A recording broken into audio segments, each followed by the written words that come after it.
ರೈತ ಬಾಂಧವರಿಗೆ ಪ್ರಗತಿ ಚಾನಲ್ಗೆ ಆತ್ಮೀಯವಾದ ಸ್ವಾಗತ. ಇಂದಿನ ತೊಗರಿ ಕಾಳಿನ ಮಾರುಕಟ್ಟೆಯ ಬೆಲೆಯನ್ನು ನೋಡಿಕೊಂಡು ಬರೋಣ.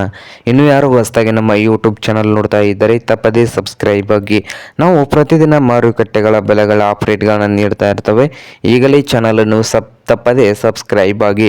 ಇಂದು ತೊಗರೆಕಾಳಿನ ಮಾರುಕಟ್ಟೆಯ ಬೆಲೆಯನ್ನು ನೋಡ್ಕೊಂಡು ಬರೋದಾದರೆ, ವಿಜಯಪುರದಲ್ಲಿ ಒಂದು ಕ್ವಿಂಟಲ್ಗೆ 7,100ದಿಂದ 7,800, 7,100ದಿಂದ 7,800 ರೂಪಾಯಿವರೆಗೆ ವಿಜಯಪುರದಲ್ಲಿ ಒಂದು ಕ್ವಿಂಟಲ್ ತೊಗರೆಕಾಳಿನ ಬೆಲೆಯನ್ನು ಹೊಂದಿದೆ.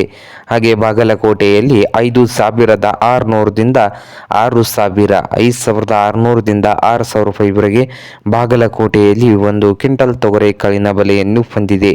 ಹಾಗೆ ಹುಬ್ಬಳ್ಳಿಯಲ್ಲಿ ನೋಡೋದಾದರೆ 4,000ದಿಂದ 5,800, 4,000ದಿಂದ 5,800 ರೂಪಾಯಿವರೆಗೆ ಹುಬ್ಬಳ್ಳಿಯಲ್ಲಿ ಒಂದು ಕ್ವಿಂಟಲ್ ತೊಗರೆಕಾಳಿನ ಬೆಲೆಯನ್ನು ಹೊಂದಿದೆ. ಹಾಗೆ ರಾಯಚೂರದಲ್ಲಿ 6,000ದಿಂದ 7,600, 6,000ದಿಂದ 7,600 ರೂಪಾಯಿವರೆಗೆ ರಾಯಚೂರು ಮಾರುಕಟ್ಟೆಯಲ್ಲಿ ಒಂದು ಕ್ವಿಂಟಲ್ ತೊಗರೆಕಾಳಿನ ಬೆಲೆಯನ್ನು ಹೊಂದಿದೆ. ಹಾಗೆ ಸೊಲ್ಲಾಪುರದಲ್ಲಿ ನೋಡೋದಾದರೆ 6,700ದಿಂದ 7,000, 6,700ದಿಂದ 7,000 ರೂಪಾಯಿವರೆಗೆ ಸೊಲ್ಲಾಪುರ ಮಾರುಕಟ್ಟೆಯಲ್ಲಿ ಒಂದು ಕ್ವಿಂಟಲ್ ತೊಗರೆಕಾಳಿನ ಬೆಲೆಯನ್ನು ಹೊಂದಿದೆ.